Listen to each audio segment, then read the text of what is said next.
Thank you, everyone. And I want to, I guess, set the scene by looking at the task at hand that I had many months ago when Siobhan asked me to have people bear witness to my journey of being a person that's started a couple of businesses and then gone through a journey and are now helping people at various stages of their business, including people like Sahil and others in our very vibrant now ecosystem of startups in this region. I think we've got a great opportunity here, and having been around a business for a while, you only see, I think, these cycles come every so often, and I'll talk a little bit about that as we go forward. When you've been in business for a time, you've been working with people, you get a sense of when there are opportunities, and I think this is a time of opportunity. So let's just define what Startup Stories is, so we're all off the same page. It's good that we can define that starting point. So for me, I'm going to interpret what Siobhan asked us to do. So let's define what an enchilada is and what a whole enchilada is. So there's various parts of what I'm going to do today, and the statement that was put to us to do these Startup Stories is the following. Startup Stories founders talk candidly about their experience as an entrepreneur and business owner, the highs, the lows, the wins, the mistakes, the whole enchilada. So that's what I'm going to do today. Now the way I'd like to do it is maybe add to some of the others that have preceded me. So we've had Andrew Mears, we've had Trent Bagman from Slingshot, Gemma Enright from Money Brilliant, and Lloyd Davies, who we worked with at the Business Centre from Scrubber. So there's a good fabric of stories there. If you haven't watched them already, haven't looked at them, it's worthwhile going through them. Now mine's going to be a little bit different. Those that have preceded me and those that will come after me are people that are deeply already ingrained in an actual startup for most of what I can see. So they're people that are telling their story as they are now, or part of the journey they've been through and where they're currently at with their startup. My presentation is going to draw on things a little bit differently, and it's interesting for me because this is a process of introspection. Having not got something to tell you about that I'm doing now in regards to a business or a startup, I've looked at this a little bit differently. I've hopefully put together some information that is from a learned experience. So it's been a little bit soul searching at times because there's been lots of ups and downs in my journey, and at the same time I'm mixing up what I'm telling you with the work that I've done with others. So it's a combination of a lived experience in business, a lived career before that brought me to the point of starting a business, and a lived experience helping others. So my presentation is going to be in three parts, and it'll be a series of threes if you like. Part one will be a presentation a little bit about setting the scenes of my background and the journey of my life. I'm going to show you a little mind map in a moment, which will give us a bit of a reference point as a context that all of us go through life, and there are many unexpected things that happen. Many people that we meet along the way that send us off in one direction or another, and I've got a nice little slide that I've pinched based on something I did I'll talk about in a moment. So it'll be a series of threes, three-part presentation, and then in the section where I'm going to talk about the highs, the lows, the wins, the big celebration of the mistakes and so on, I'm going to give you three in each of those. So I'm not going to give you a long narrative and story about all of my tribulations and trials. I'm going through this process. What I did was break each of those areas down into three key findings, if you like, or 3 points which I think I can share with you from the lows, the highs, the wins, the mistakes, and so on. The next part, I'd like to contextualise the journey a bit, so I'm going to include some personal reflections, some business experiences, both as a business owner, but how I've helped others, as I've said, and the startup process. And then towards the end, I'd like to indulge you a little bit in something we spoke earlier, one of the guests in the room today, we spoke earlier about the psychology of starting a business, the whole process of I've come up with this great idea. How did that come about? What's my style? What's the theory around innovation and innovative economies that are at a stage where they're ready for innovation? And I'm going to try not to use too much jargon. I promise it's probably I only use it once or twice. We've heard it so much. But disruption, a shift in the way business cycles are working, new technologies, new ways of doing business, new entrants into the market. I want to talk about that a little bit more deeply, and that's where I've shamelessly stolen from Malcolm Gladwell, he of Tipping Point and the theory of 10,000 hours. 10,000 hours and you can achieve anything. a great book in itself and a good read. So that's my approach, a three-part approach. How does that sound? Can you bear with me through that as we roll through that? Okay, let's do that. So that's a bit of a mixture of my journey. At the present time, though, is where I've ended up. And where I've ended up is working with a great team of people at the Business Centre. Business Centre is a profit-for-purpose organisation. I'll talk a bit more about how I've arrived there, but it's a great place to be.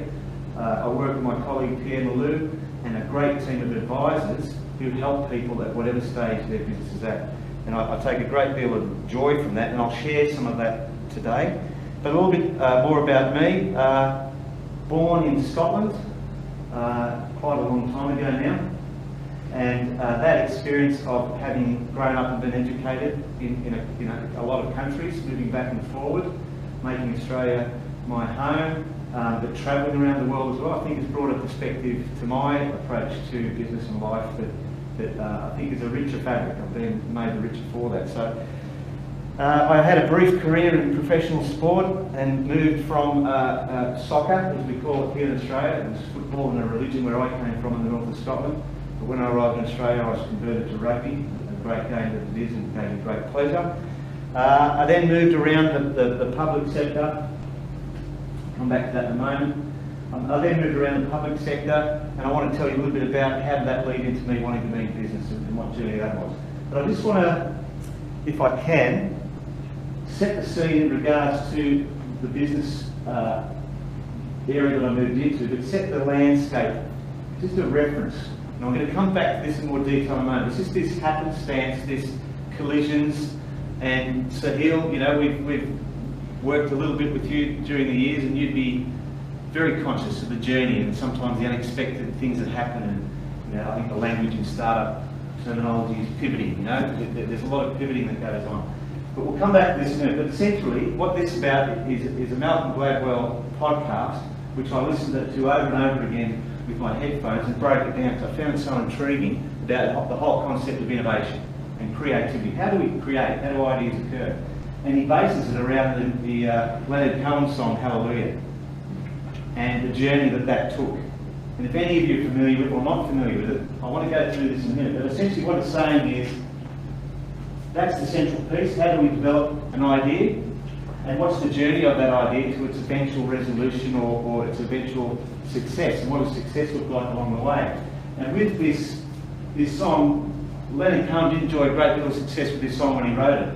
And he struggled with the creation of that creative process. But then others came into his life or intersected with that song. And a whole range of different circumstances occurred. And then, as a result of that, I guess the fully formed ownership and realisation of that creative piece occurred many, many years later. But there was a lot of success, and there was a lot of traction, and there was a lot of movement around that going forward. But I'm going to unpack that a little bit more at the end. But I want to give it as a reference point for today, and for you to maybe use back in your life and in your business life and your idea, to keep in mind that the best intentions about where you're going to go with this idea and what might happen are going to be intersected by many other players along the way. I guess the base of this oversight is that this wasn't successful to start with, and it wasn't accredited and it wasn't recognised, but eventually it was. So, and I've got an old friend and mentor in the audience today, and I'm certainly sure he, as I would share the notion of when I started a business, the whole idea of a startup, we didn't get around when you start a business and I've got a startup. You know, there's a whole lexicon and a whole language and a whole excitement that's occurred around that, but I just want to set the scene for me. When I started a business, we didn't use the term startup. We were starting a business to do something, to sell something, to make something, to open a shop, whatever it might be. But I did go back and do some research on that, and I did find that there was a definition, and in Forbes magazine they spoke of startups as early as 1976, but you consider the derivation of the word before that. And then much more recently, you know, we've become a little bit more familiar with the concept of startups. And so at the business centre when we're working with people, I think there's a certain energy around more this interpretation of what a startup is. But I just want to re-emphasise that for me, when I began a business, the concept of a startup didn't exist. And maybe that's not a bad position to take as you go forward in your journey. Don't get too caught up in the energy of this whole, excitement, buzz, some of the people that feed around that and feed off that. There are some fundamentals to business that remain. It doesn't matter what you call it. So, okay, so we've had Mr. Zuckerberg, and maybe that myth of the startup being two guys in a garage in Silicon Valley starting a tech company is maybe what the conventional perception of what a startup might be, and what people might place upon you, or you and your journey about what your startup is. But, and at that time we had companies such as Apple, AOL, Amazon, Yahoo, Google, and then Facebook in the 2000s. Facebook though, if you look back at the facts, Facebook is really the last super major startup that we've had. All of the others since, and there's some talk about this, an article that I read recently, talks about the fact that many of the other startups since this time have been nowhere near that scale. Your Airbnbs, Uber, for example, Slack, Snap, Squarespace, they haven't all necessarily been of the same scale. So there's an adjustment, there's a waning, and if you look at some of the recent hearings in the American parliamentary system, the Senate and the House recently had Zuckerberg have to testify in regards to their algorithm and in regards to whether their space, their monopoly space, the same for Amazon and Bezos, is this a time for regulation? Is this another adjustment in the startup cycle, in innovation, in our current economy, in our current world? So there's change going on again. So let's say we're using the word startup to define what we're talking about today, but even that itself is being redefined. A Seek and Atlassian are great stories from Australia about startups, but even them are no longer startups. They've got HR departments now, and policies and procedures.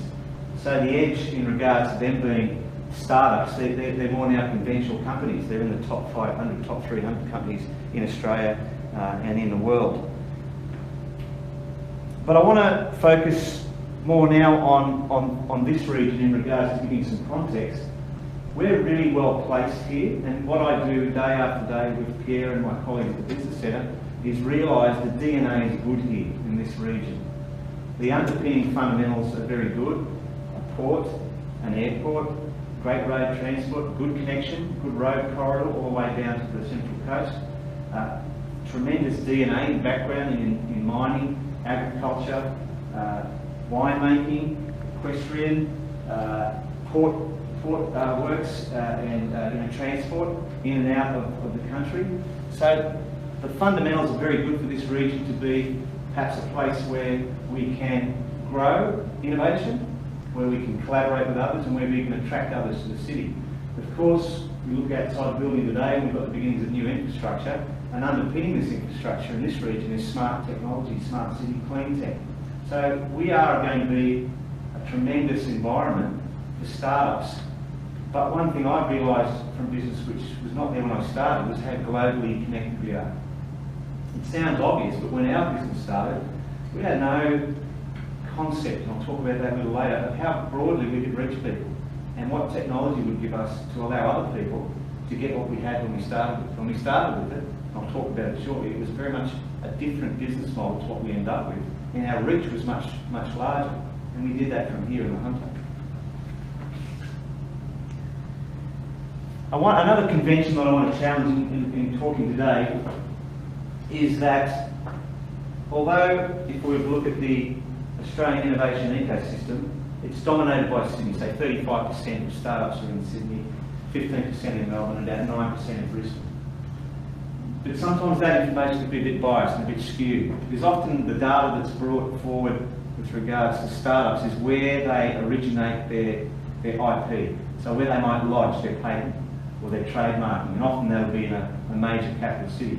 I probably put forward a challenge to that a lot of innovation occurs in regional areas, and that it's only with the lodgement of that it gets picked up. A lot of the pre-thought, a lot of the energy, a lot of the resources and thinking can come from regional areas, and we're well placed to be that regional area.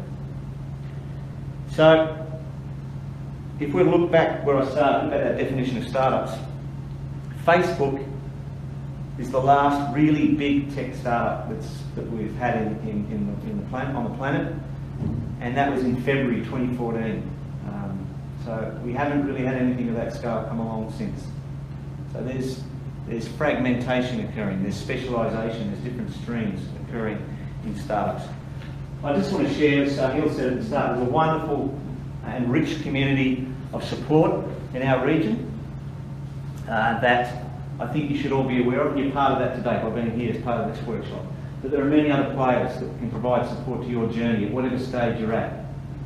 Whether you are scratching your head about finances, whether you're not quite sure what I do around IP, how do I partner up with a researcher, how do I get connected to an opportunity to pitch my idea in front of people who can give me feedback or invest, how do I get professional advice about people that understand about setting my business up and getting it in the right structure to move forward. We've got a great texture of support in this local community now. I'm going to talk very briefly. This group of organisations in an exciting project coming forward in May is taking a thing called the Startup Express down to Sydney. I guess practising what we preach in this region. We've worked really closely with 1804 on that, and of course with Siobhan and others in the startup ecosystem here in the Hunter. We're going to take a bus of 26 startups that we've worked with over the last 2 years. We're taking them to the Safetee conference for 3 days. We've invested in a landing pad there in the exhibition space. They're going to pitch 8 pitches a day to that conference. There'll be quite a number of people will be attending that conference nationally and internationally. And then on the evening of the first day of the conference, we're taking the 5 best startups as we've seen them in terms of investable capacity, where they're at in terms of scalability. We're putting them in front of a room on the 34th floor of the headquarters of Ernst & Young, in partnership with Ernst & Young and their innovation division, to see if we can get some engagement and some investment in those companies from our region, but not with the view of them taking them away, but of them investing in them and investing back in this region as a dynamic economy to invest in. All brought about by this collaborative network. So jump into collaborative networks. All right, starting a business. Work is business, business is work. For me, in the end, I had some predetermined thoughts about what I thought it was going to be when I went into business. And business isn't what you think it is when you're not in it. So you might have an idea, you might be at a stage of business at the moment, or you might be playing with the idea of having a business. Business is hard work. There's no two ways about that. That might be stating the obvious, but I think I had a slightly different perception of it when I began than what it actually turned out to be. So I began with the concept of a business, thinking that was the business that I eventually ended up in, and the structure of what it was and what we did and who we worked with. I'll talk a little bit more on that as we go on in terms of context and reference. But I was a public servant. That's really what I did, apart from the early parts of my life when I was doing other things. And I took great pleasure in working in that. I learned a lot of skills. I think I did all right. I don't know how I rose up through the ranks. A bit of luck, a bit of things that I didn't understand why I got promoted, and other times I think I did quite well at things I moved through.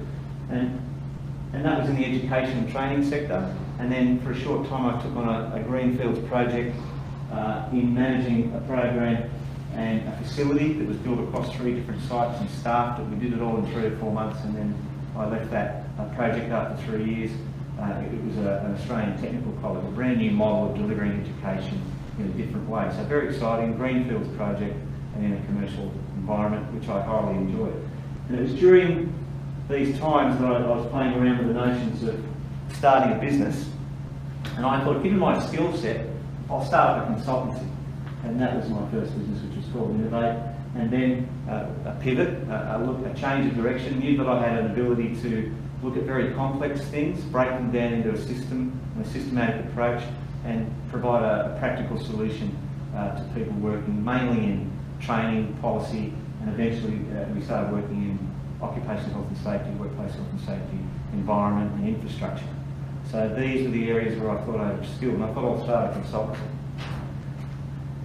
Now, That consultancy morphed into what eventually became a business called Safetee Pro, and then eventually into another business called ePart Safety, which is part of a larger group called the ePart Group. And I'm going to now reflect on this first part of the presentation on that, with a little bit of a flavour of what I'm doing now. But this, for me, I've not done this. I've not spoken about this publicly since I exited the business, and I've not had to be, as I said at the beginning, this introspective about that journey. So this is a very personal insight. I need to be respectful of others along the way, which I will do because this is being recorded and shared, which I've agreed that it can be done. So along the way, if I am respectful of that in the way that I talk about certain matters, you'll understand where I'm coming from in terms of exit. But I took an exit from the final iteration of my company and my business life over the period of 2014. And I'll talk a little bit about that as well. What does happen? And one of the things, and I will acknowledge that Jim, my accountant for a lot of years, is here. And I want to acknowledge that along the way I had some good advice. Probably should have listened to some of the advice at different times a little bit better, and I'll talk about that. But I want to give a sense of exiting from a business.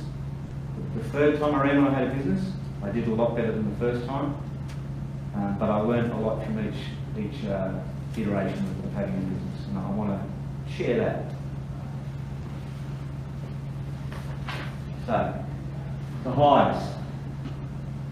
So, who's currently operating a business? You are. Okay. Who's at a stage where they are looking to start a business? Okay.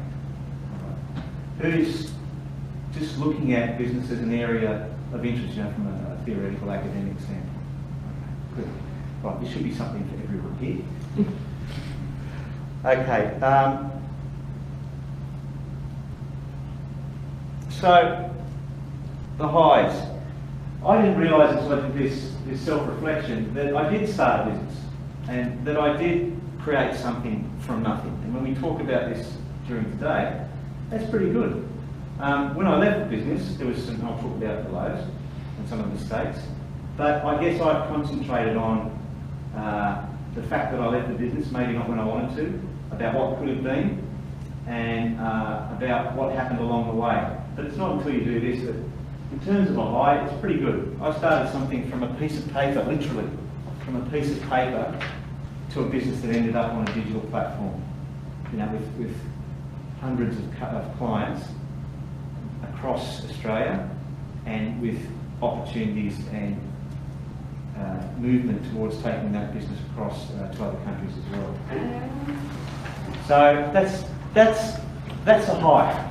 So if you're going to start a business, one of the things I'll share now, which I'll talk on in one of the next slides, is the exit. And Jim was always talking to me right from the beginning, and I could have listened better, but he always spoke to me, and in advising people now in business in startups, have in mind the end when you're at the beginning. What is your exit?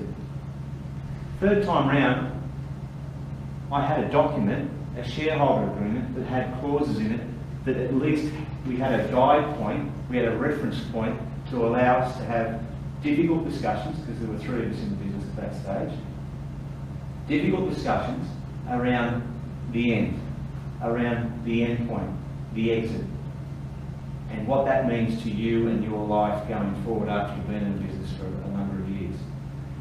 So, I made a good decision to leave the business, knowing when to stop. That was a difficult year in regards to the business, but the exhilaration of having put in place the right processes eventually to take an exit was a high. Not at the time going through it, certainly not, but the mere fact that I had an ability, difficult as it was, to take an exit instead of being left in an unending cycle when you found yourself at not being at a point where you wanted to continue, you could take an exit. So there's a little bit of learning in there. Now the next one is in regards to my last high is where I am now. Without 1 and 2, I couldn't be at 3, which is working with a person I've got a great deal of respect with and others at the business centre in being able to help people in business. There's nothing better. I like working with people. I've been through the process. We've got great referral partners such as the Garris Group that we can pass people on to, and we can entrust them to look after people as they go forward in their journey. So a high for me is being here now, being able to talk to people about business in an informed way. Great thing about the business centre, and we say this often about the business centre, is we're an honest broker. You will be at whatever stage you're at in business. Be subject to people coming up to you and asking you or giving you promises of what they can or can't deliver. In terms of services, it might be a website, it might be a shareholder agreement, it might be an investment arrangement, whatever it might be. One of the things that we're very proud of at the business centre is we're an honest broker. We don't take equity, we don't take a cut or a slice. We're an organisation that's been around for 34 years and we like to help.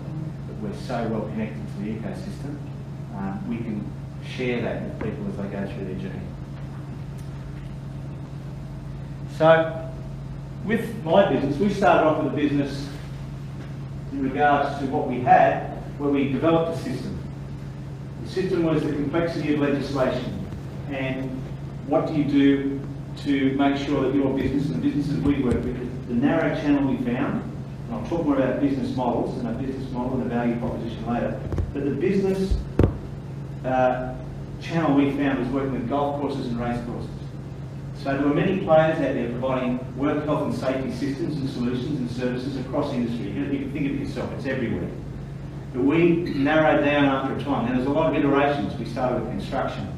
We then started working with concreters and electricians. But we eventually found, through pivoting and adjusting, that we found a sweet spot with golf courses and race courses. Why? Because there was a similarity. Turf, grass, use of chemicals, use of machinery, similar. Race courses, not many in Australia. There was a pyramid of those that could afford what we had to offer, and the same with golf courses. That was a very triangulated industry. A lot of golf courses that sitting on the bottom in terms of what they could spend on what we had to offer. But there was a wonderful peak of courses and facilities at the top. So we developed a solution which we thought, now this is the part I want to share with you that is a good insight for your business and what you're doing going forward. We thought we delivered the world's best solution. And we built what was a system, and it was originally called Safetee Pro, and it was just one version of a system, paper-based system, where we did all the hard work, all the leg work, to convert all of that complex legislation and training material and safe work statements and chemical registers and so on, and we converted that into a diary. Because these guys in this industry worked on seasons, a very seasonal industry. They found it really hard, burdensome, to always be doing work health and safety checks, safety inspections, chemical registers. We thought, what if you could bring all that together into a seasonal diary and we lay it out for them? They have to do it, but we do the intellectual legwork. And so we created that. We created that solution, we put it into a diary, we had an accompanying folder with all of their documentation, which we customised to their site, and they had a solution. And it cost $750. We thought, yippee, we've done it. We've achieved what we needed to achieve. The challenge in this was, we didn't think it through. We did later, but I wish I'd done it at the start. What we didn't offer, and it's, you kick yourself that it's common sense that you didn't do it at the start, but the pre-thinking we had to do was, some people liked us a lot. Some people liked the solution we had and how we worked a lot. We didn't have anything else to give them. We just had the $750 solution. We didn't have anything else. So the iteration in our business that we created was to create 3 tiers of service. To create a $750 version, a $3,000 version, and what we call a very unique and smartly a platinum version. So a $5,000 version. And then we created a 3 and a 5 year license arrangement. So they weren't buying it for 1 year, and we were engaging with them to get the sale, to get them converted, to be a believer in what we had. And to take up that product, and then had to go back to them in November of that year, so they would buy it again to use in the next year. And then we amortised the cost to them, but we hadn't signed a licence, so that they could buy what we had over 3 or 5 years. Now I've told this story a number of times, but I can't believe how obvious that is, but how much I should have thought about it at the start. I think my whole business model and the way that my business went would have been so much different if I thought about it at the beginning. look at the commitment, look at the depth, look at the level. Same product, just thinking differently about the customer.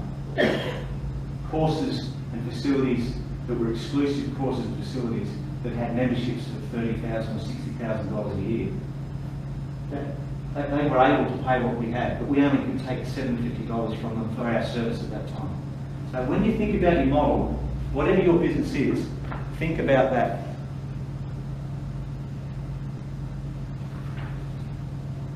So, this should just play. So the business setup, which was my last point on that slide, is a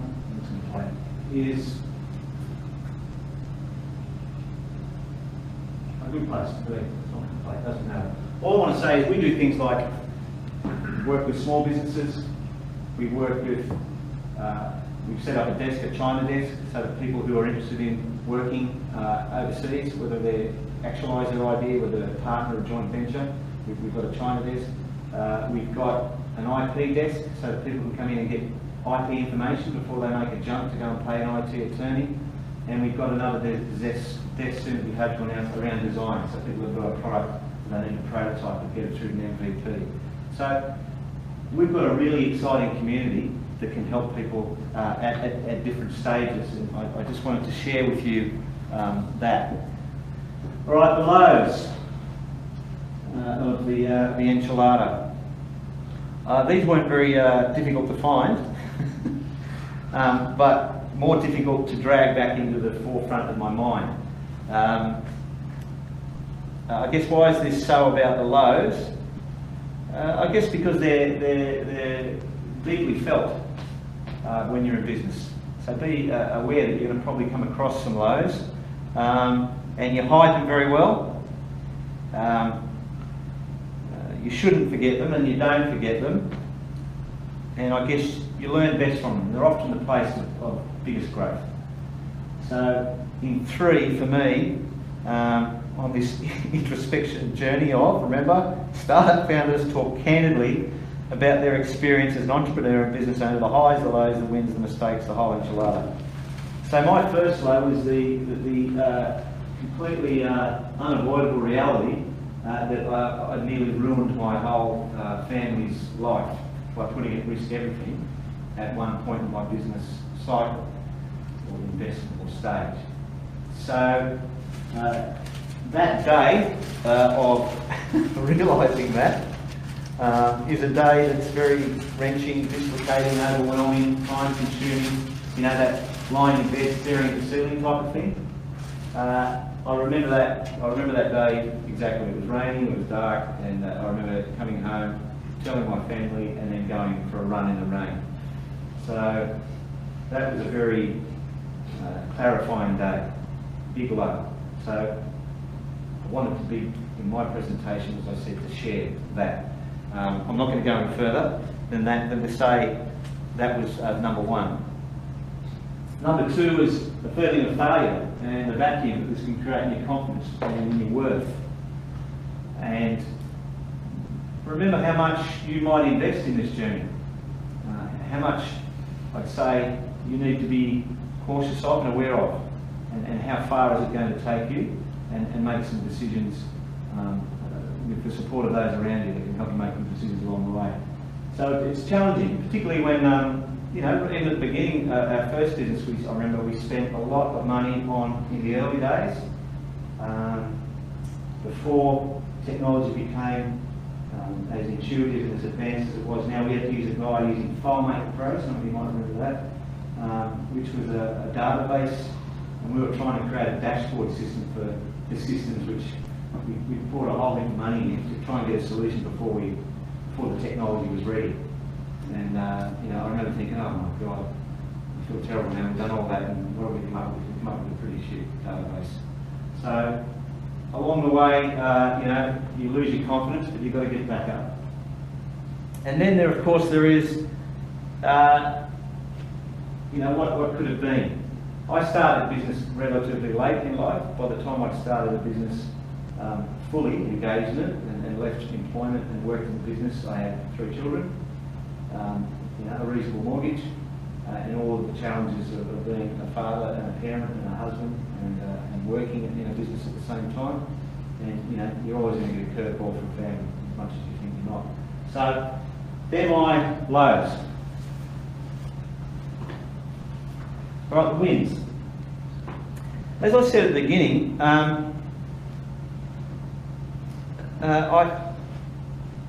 we started our business from nothing, and I was proud of that, but when I first did this presentation, I did the whole presentation and I didn't even read wins, I just read over it. I didn't actually, I had to do this slide about a week ago because I hadn't done one. I've been working on this for a couple of weeks and I hadn't done a slide on wins. It's funny, I don't know whether that's me, whether that's the Australian tall poppy component coming out here that I don't know how to song and dance about it, or whether it's just something that just was a mistake. I don't know, but I did have a look at it. So, what I want to say about wins from the outset, and I'll talk about a specific example on the next slide, but what I want to talk about wins is, for me, it wasn't big, days of champagne corks and, parties when we had big sales and that sort of thing. I think wins for me and wins for us was little wins along the way. And it's only when you look back at them that you realise when those wins happen. So if you're going to go looking for the big win and the big windfall, good luck. But from my experience, it's a slow build, it's slow wins. So for me, the key win at the beginning was actually being able to hold a business together, and I'll show some slides later about the full impact of that, holding a business together through turbulence. Holding the customers together, holding it together through different technologies. Those of you that can recall, we ached and pained over converting our business from a paper-based business to giving people a digital version of what we had on a CD or a DVD, because we had video material as well. We produced animations to allow people to play those in the workplace and then do online assessments, so they could do safety environment assessments. And I remember we ached and pained over the technology. Some of you in the room might recall, as I would, how tricky that was to give away your IP when someone could crack your DVD or your CD and resell it. So that was a real issue for us. But then, that went away pretty quick when we could create our own portal, our own platform, and our own secure website where people could have a unique password and come into their own unique environment. And we managed to hold that together, and that was a great win. Being able to successfully adapt smart, or our original idea, adapt smart, our idea to adjacent markets. Now let me just give you a quick reflection there. It might be something you can use in your own thinking. Remember I said we took our business eventually, we narrowed it down to a nice channel of golf courses and race courses, turf environments. There's a great term that I came across only recently, which it was what we did, but I didn't know what it was at the time, is an adjacent market. So, as I said, think of us driving into golf courses, working with green people as a superintendent, helping them with their vehicle management, their chemical management in the sheds that they worked on, out in the greens, out in the conditions, slopes, water, whatever it was. We then just had to turn around in that facility and there was something else. There was an adjacent market. That was the clubhouse where the golf professional was, where the bar was, where the chefs were, and the hospitality centre. And so we discovered and found an adjacent market. So we adapted what we had. Because if you looked at our system, it was already custom built for that type of environment. We just had to add in another element and then have a conversation about aligning that system, give them a seamless compliance management system across their whole facility. And we were able to double our income at each facility because they would buy a system for the golf course and they would buy a system for the clubhouse. So that was another win. Now that just didn't happen, oh let's do that guys, it didn't happen overnight. We had to trial the system, we had to buy the system, we had to develop relationships with people who would make decisions to buy the system, and we had to sell it in a way that was acceptable to them. So that was a good win. And using new delivery technology early without losing customers. And you'll see what I mean shortly about that when I expand on that a little bit more. But what I want to say here is, we realised in the first few years, and this is the key, that we wanted to recognise in a business, so you think of any business And look, think of the profile. I mean, by that I'm talking about the customers, not in the business you're selling to or the market you're selling to. And again, from working in the business, I've become much more aware of how important it is to be clear on this through concepts like building a customer avatar. What does your customer look like? Where do they eat? How many children have they got? What car do they drive?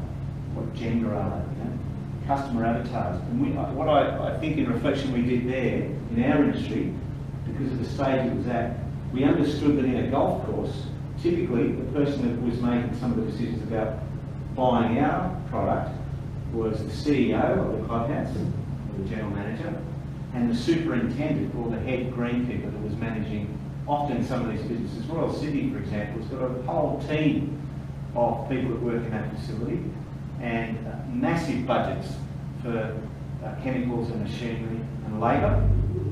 So, but when you looked at the profile of the business, and this is what we looked at, the person, and often the case is the person that was making some of the decisions about spending the money, was not at the same level of using technology as some of the people who are up and coming in the business.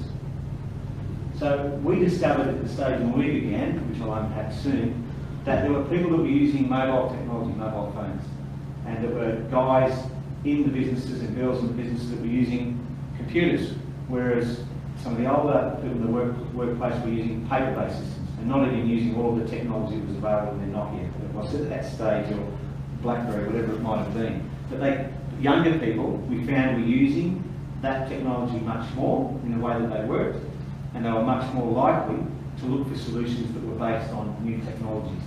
So don't think you've got the right it in your first iteration of your business.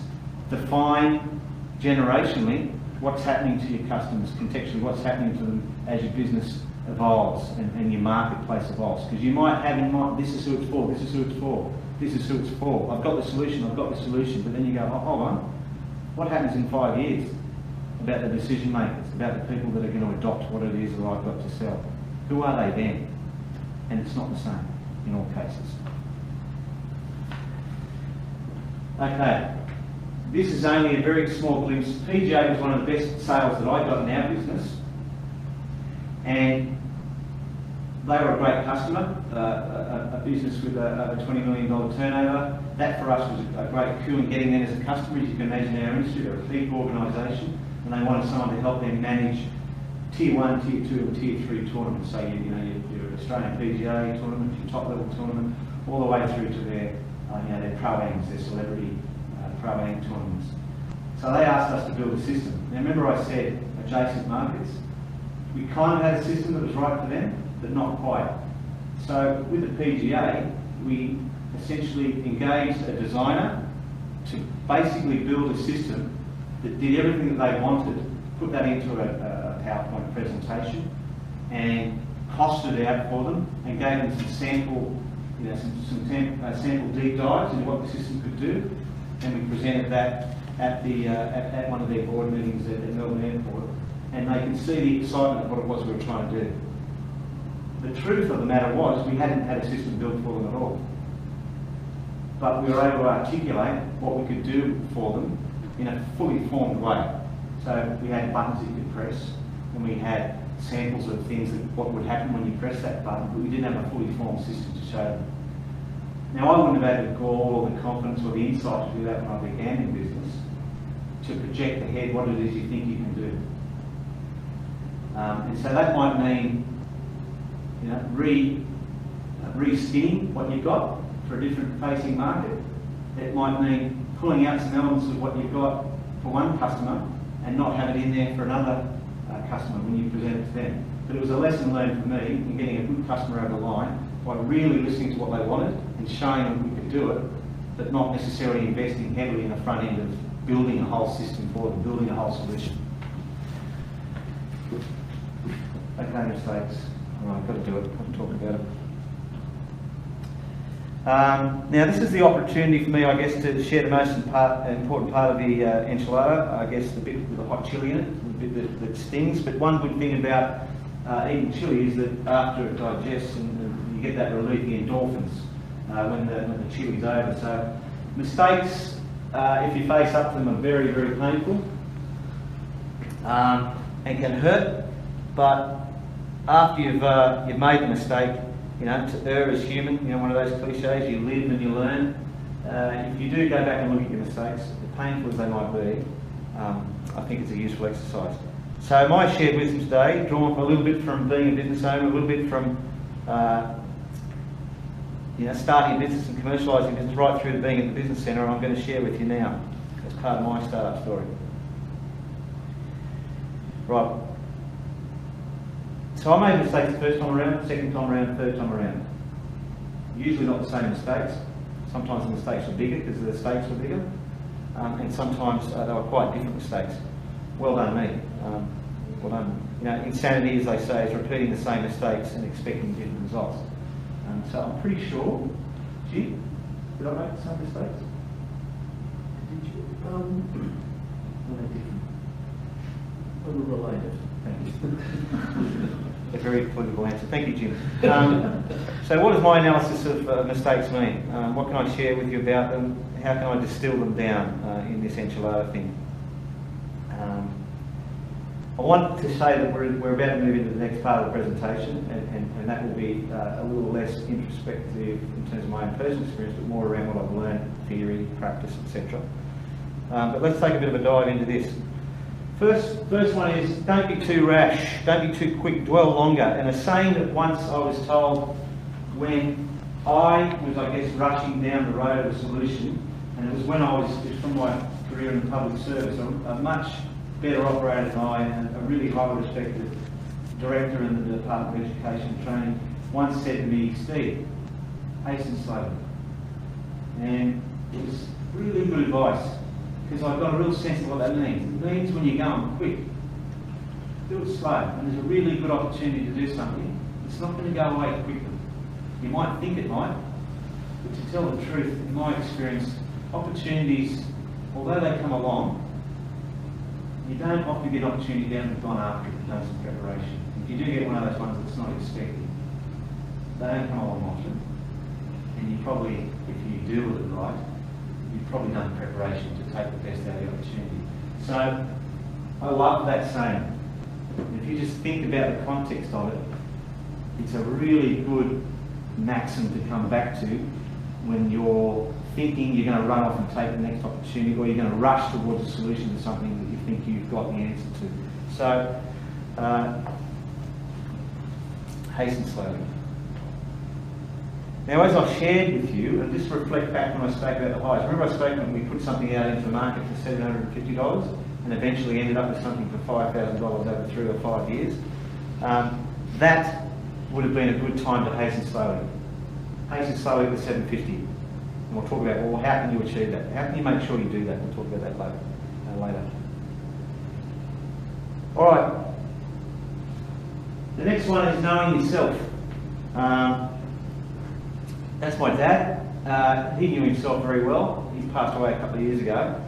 But I can't really think of anyone in my life who I knew who knew himself really well. So in your interactions with people, you need to, I think, be clear about who you are and how you operate. Because if you're going to be starting a business, if you're in a stage of starting a business, and you're not clear about how you operate in the world, then that will make the journey harder than it should be. And I just want to qualify that a bit.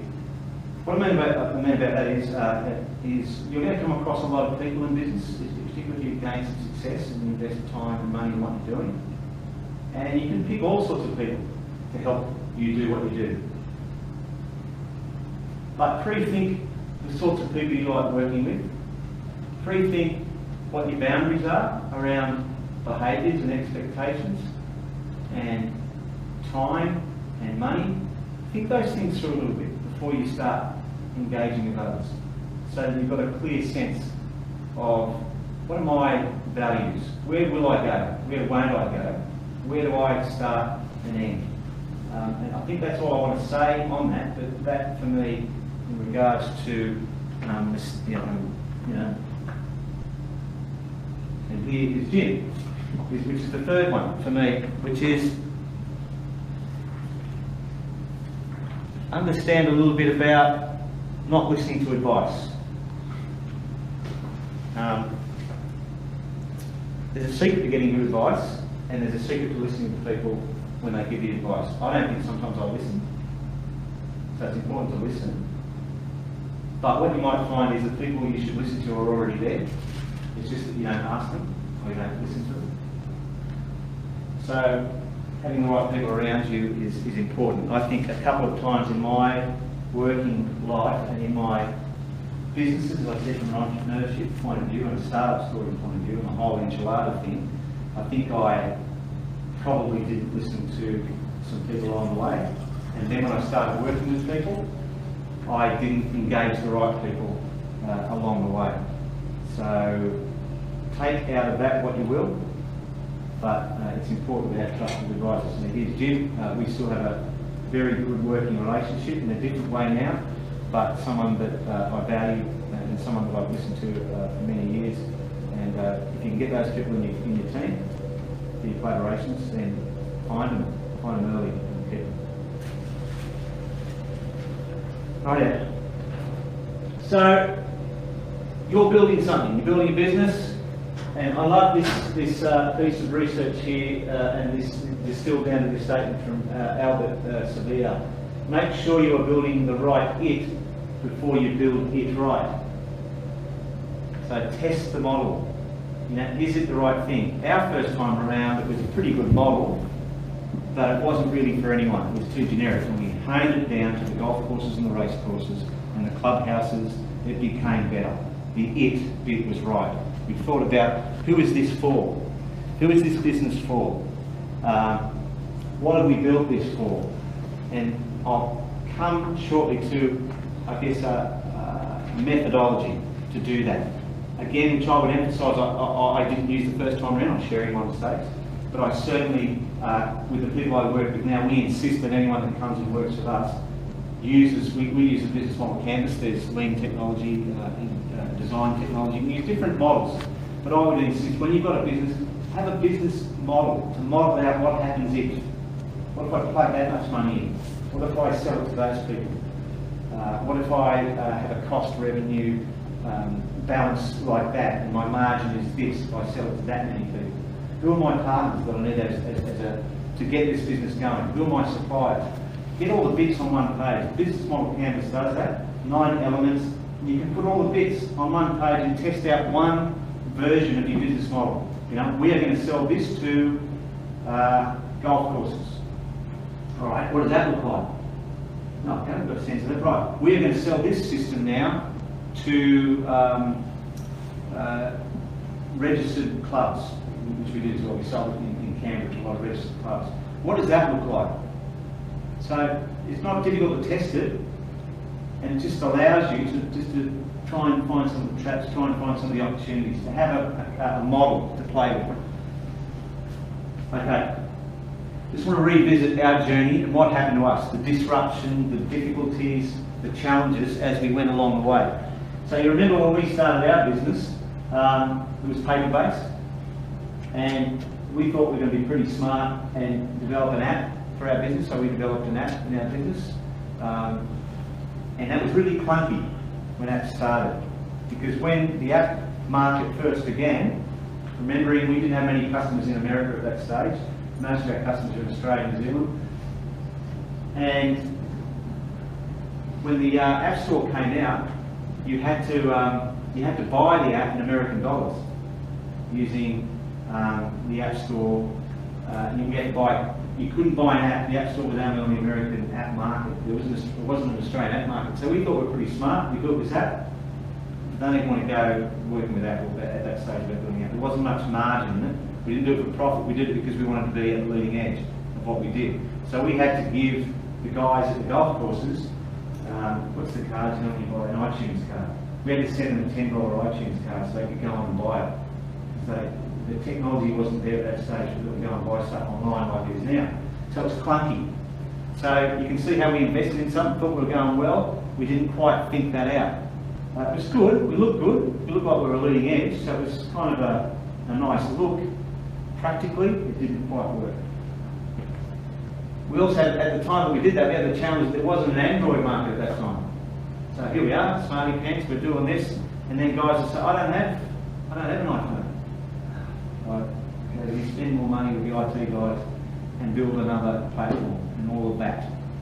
You know, I'm not an IT guy. I use IT and I've invested in IT and I've had smart people build things for us because we've got the IP, we've got the content, but I don't profess to understand what that means in the back end. I just know that when you start entering the projects of building websites, platforms, apps, that you're always revisiting, going back and forth, so there's a high opportunity cost.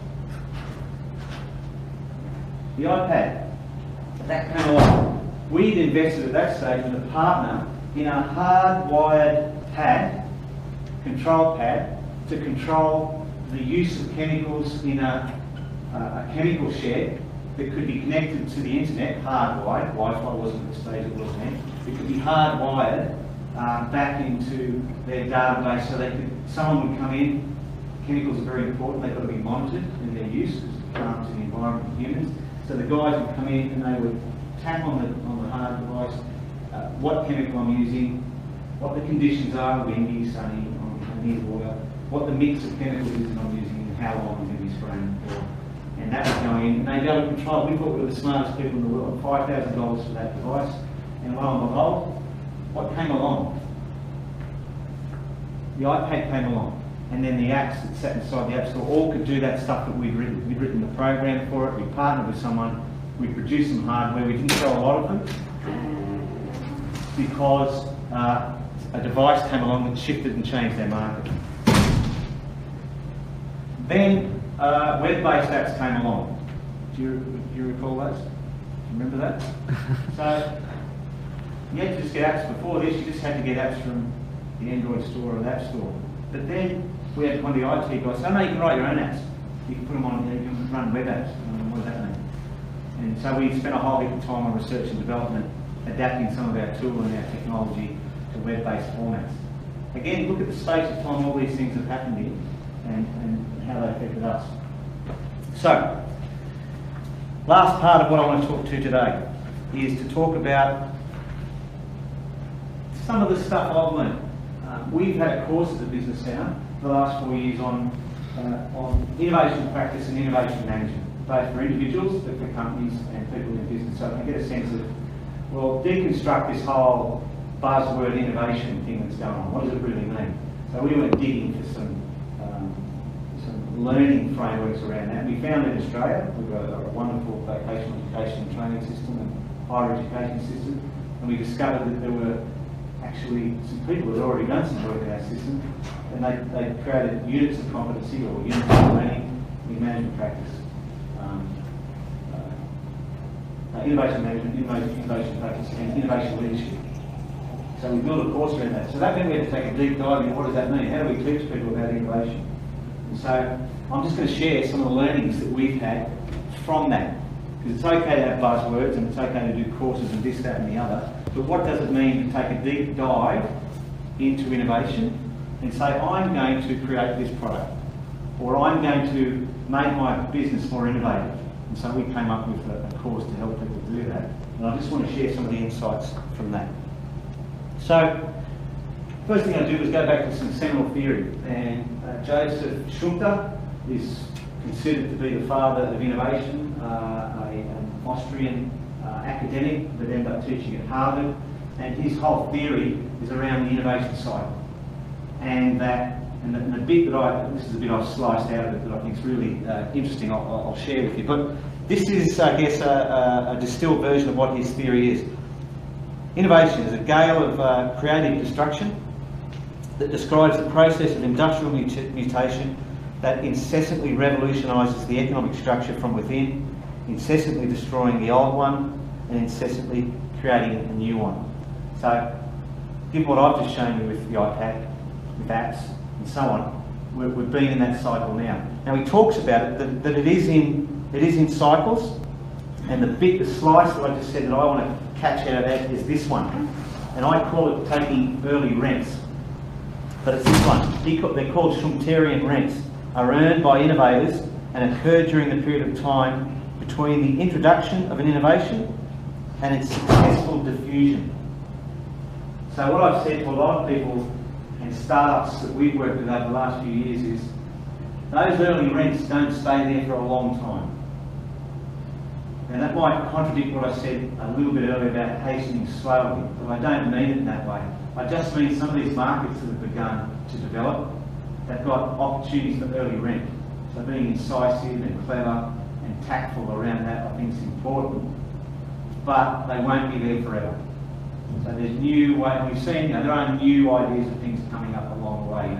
We even thought that they had it wrapped up, and then along came Rift, and so on. The market gets diffused, and then Facebook might now get diffused by being broken up like Microsoft was, or or being held to account about its disturbance and its monopoly behaviour. So things won't always be around in the way that they are. So we, I guess, in helping share that with people, we try to make them aware of that. Another thing that I think is really interesting to be aware of, and again, we didn't know this existed until we did the deep diving. The Australian Chief Economist produces what's called the Australian Innovation System Report annually, and that's a really, it's about that big, but it's not a typical agricultural government report. It's got some great case studies in there. I would recommend you download it. It's on PDF. You can get it from the Australian Chief Economist site. It's called the Australian Innovation System. And it's got some really good insights about the way things work and don't work with regards to innovation from a research development perspective, from the sorts of behaviours that businesses that are more innovative than others are, and the sorts of investments that businesses make internally to be a more innovative business compared to other businesses. So, good insight.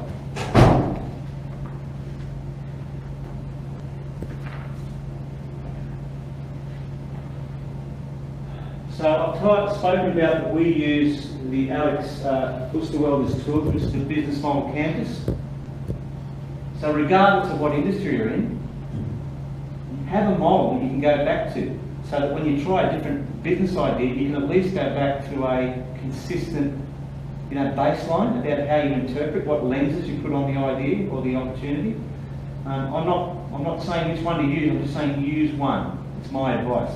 We use the business model canvas, and many partners such as 1804 Dandia, Slingshot, Newcastle City Council through IQ, 376 through the workshops that you run. I know you run Lean. So whatever you do, have a method, have a methodology.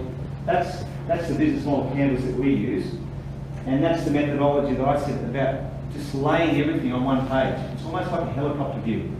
It's rather than being behind the wheel of the car and driving the business to where you need to go. This is more getting up in a helicopter and looking at all the moving parts.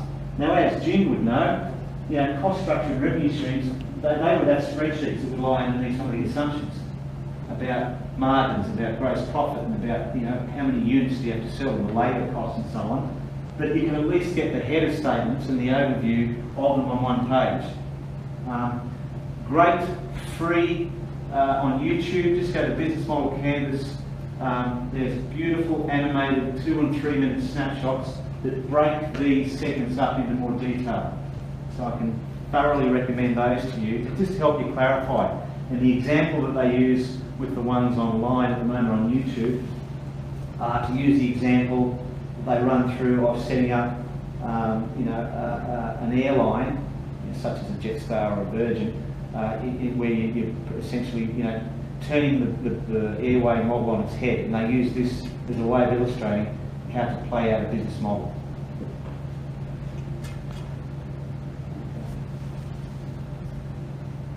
Now, learn fast, learn cheap, or fail fast and fail. You remember I spoke to you about the model we use with the PGA? There's no sense us sinking money into those guys with something that would have failed. So we put something up that was convincing and able to articulate what we could offer, but we didn't spend a lot of money on it. They didn't like it. We could just move away from it. But I don't think it's a bad maxim to have. Get something, and with the people, Gordon, who works in our business with a lot of the tech startups, is very much about getting people quickly to an MVP. A minimum viable product, a version of it. We've got a great friend at the Business Centre called Jennifer Holland, and she's got a great business that began, it's called Throat Scope, that began with a simple problem. she had 4 children under 4. I think one of her children had a condition, an illness where they had to go to the doctor a lot, and her child's throat had to be checked quite often. You may have heard Jennifer's story already, which meant that she could have a child who was under a lot of stress already. She'd see a doctor, as I understand Jennifer, when she told me the story, struggling with trying to get the depressor and the torch and all that happening. She said, what if you could have the torch and the depressor all on one device? And that became the throat scope. But Jennifer tells a great story. What she did was she went home, she got a torch out of some cheap torch shop, one of those cheap import shops.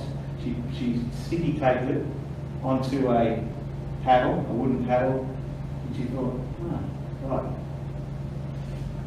cheap. The next thing then was the burden that she then had of regulation. It's being used in the medical environment, the cost, assumptions that she had to test on producing that and then selling it at scale for the production cost, and the protection of the IP. Easy for me to tell that story now, but it was a 4-year journey for Jennifer.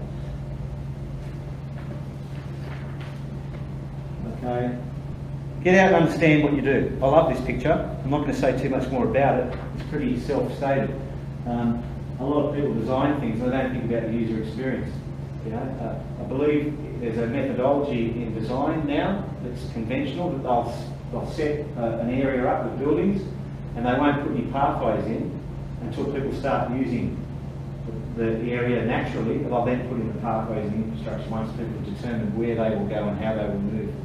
So maybe think about this. All right. Can I just quickly, we're now going to jump into what's my style of creating?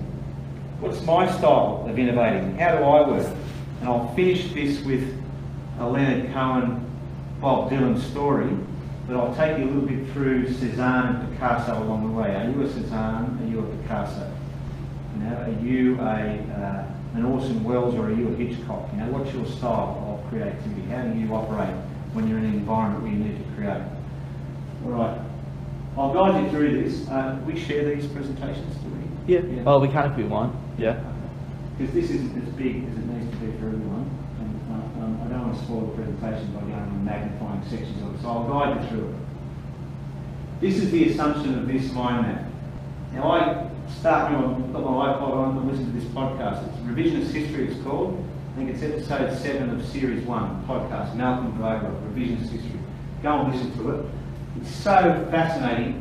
I'm a fanatic for it, but I couldn't understand all the moving parts of it, so I did a mind map. I just listed stop, what do you say then? Stop, what do you say then? I've deconstructed it and put it up on a mind map, because you've got to join all the parts. But essentially, this is what it says. When he wrote this song, when he first wrote it, it stunk. It was not good. It was toilsome, it was pained and twisted, and it wasn't sung very well. And he did get someone to record it. He did get it recorded, but I want to tell you that journey. It wasn't until others interpreted the song, and who hasn't? U2, J.J. Cale, Rufus Wainwright, and on it goes. In fact, someone's even wrote a book about it. Alan Wright wrote a book completely on that whole song, about how intersected it is in terms of a creative piece. But it was how did Cohen, and how do people innovate? Are they experimental or are they conceptual? We'll come to that in a minute.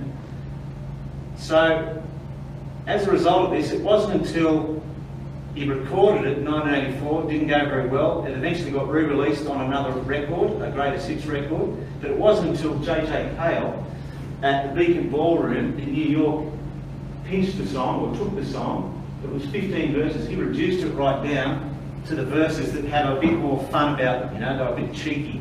And he changed some of the words, and he changed some of the themes, and he immediately reinterpreted that piece of music, and it became a little bit more well known.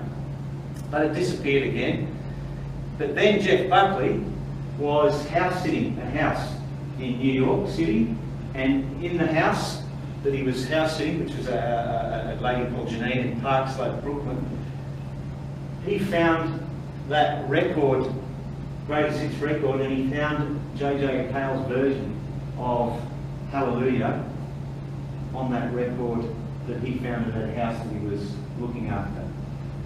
He then introduced himself to that song, and he made that song his. So there's, in society, there's often an interpretation that that song isn't Leonard Cohen's song. It's actually Jeff Buckley's song, but it's not Jeff Buckley's song. It's Leonard Cohen's song. But disaster happened. But one thing that did occur was Jeff Buckley cracked the code on Hallelujah. He made it accessible to people. The substance of it was still there, but he made it accessible. He cracked the code. But then he died.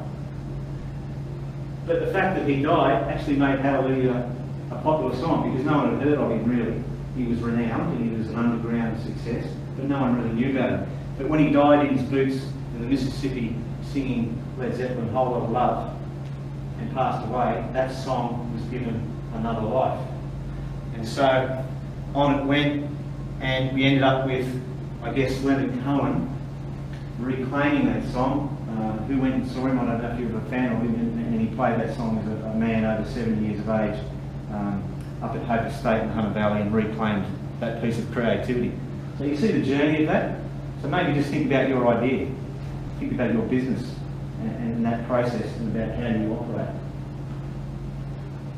All right, another quick piece of psychology about creativity. None of you will know that, what that represents, but I do. That there represents my favourite ever song from my favourite band at that stage of life. Because there's a theory in psychology that says the songs that we listen to at the ages of 19 and 20 deeply imprint themselves on our own consciousness. So they stay with you for the rest of your life. You may or may not agree, but I'm a bit older. But when you need that song to represent that part of your life, the sense of that part of your life, or you hear that song that comes from that stage of your life, it's seminal, it's really deeply seated. And so we have a bias, I'm trying to establish here, to the sorts of songs that we had at one point in life in terms of creativity, in terms of innovation. We've also got a bias about how we innovate. So Malcolm Gladwell, in the podcast that I've spoken to you about, talks about a theorist, a business theorist, talks about artists. He's an economist, and he talks about theory, and he talks about how people iterate, and about genius. And obviously this is Picasso. And he talks about art as being based on an economic theory. And he says, on one hand, we have those of us who do their great work early in their life. They work quickly, they're very specific with their ideas, they can articulate them really clearly, and they plan meticulously, and then bang, they execute on that idea. That's one form of genius. That's one form of innovation or ideation. And he calls them conceptual innovators. Picasso was a great example of that. He burst onto the scene in his late 20s. He electrified the art world, and it's maybe him who we typically think of when we think of a genius. But I don't think, as Gallison thinks in his theory, that there is just one form of genius. He says there's another form of genius, which is more a Cézanne. So what he talks about then is, he calls them conceptual innovators. These are people that are more likely to never have a really clearly articulated idea of what it is that they're trying to create. They dwell. They don't work quickly, and when they start, they don't really know where they're going. They're very much trial and error, endless drafts before they get to something that they can be happy with. And these are Cézannes. Both geniuses though, in hindsight, both Cézanne and Picasso. You know, by Cézanne, by Picasso, no one can doubt their genius in terms of being creators, in terms of being innovative around what they do. It's just that they work differently. So other examples of that might be Herman Melville, who publishes Moby Dick at 32, he's a Picasso, as opposed to Mark Twain, who toiled over Huckleberry Finn and is obsessively kept rewriting it and didn't release it until he was 40. He's more of a Cézanne. Or you think about Orson Welles, who had a one masterpiece of a movie, and then you think of Hitchcock, who just kind of made the same movie over and over again, just different, same movie but different. And I'm going to finish now with the last story, which ties me back to that map that we were playing, that landscape we were playing in Leonard Cohen. And the story is of Leonard Cohen's respect from afar of Bob Dylan, and the reverse of that, Bob Dylan's respect of Leonard Cohen from afar. And it's said that in 1980 they met in Paris finally, they met with each other. And Leonard Cohen asks of Bob Dylan, that song, I and I, how long did that take you to write that song? It was considered to be one of his seminal songs and a masterpiece. He said, how long did that take you to write? And Bob Dylan says it took me 15 minutes. And Bob Dylan asks the reverse of Leonard Cohen, how long did it take you to write Hallelujah? And he said 2 years, but he lied. It took him 5 years to write that song. So you can see how people come at things differently, and for me that kind of bookends what I've hoped to share with you today, that a startup is a journey and there are different ways to approach that. You probably need to know how do I approach it, what is my approach, and there are many things that happen in your journey along the way, so prepare yourself for the journey and understand there'll be many players along the way in the journey, and there's some great ways to help you do so. I sometimes, when I do a presentation like this, I finish with a slide that I am capable of listening to new music. I have a daughter who's 18 in September, and she constantly exposes me to new music. So, you know, it may not be that we are just defined at the songs that we hear at 19 or 20. I think we all are capable of listening to new music. So, the one that I usually have at the end of this presentation I've shared before is Shawn Mendes' Stitches, on the next new song. And that gives me great memories of my daughter. So there are different ways that we're looking at things. That's about it. I hope that's been useful. I wanted it to be useful. I wanted it to be authentic. I wanted it to be truthful. I didn't want to, you know, say that it was any more than it was or any less than it was. It was what it was, and it is what it is. And it's very interesting that a person that's been with me on the journey is in the room.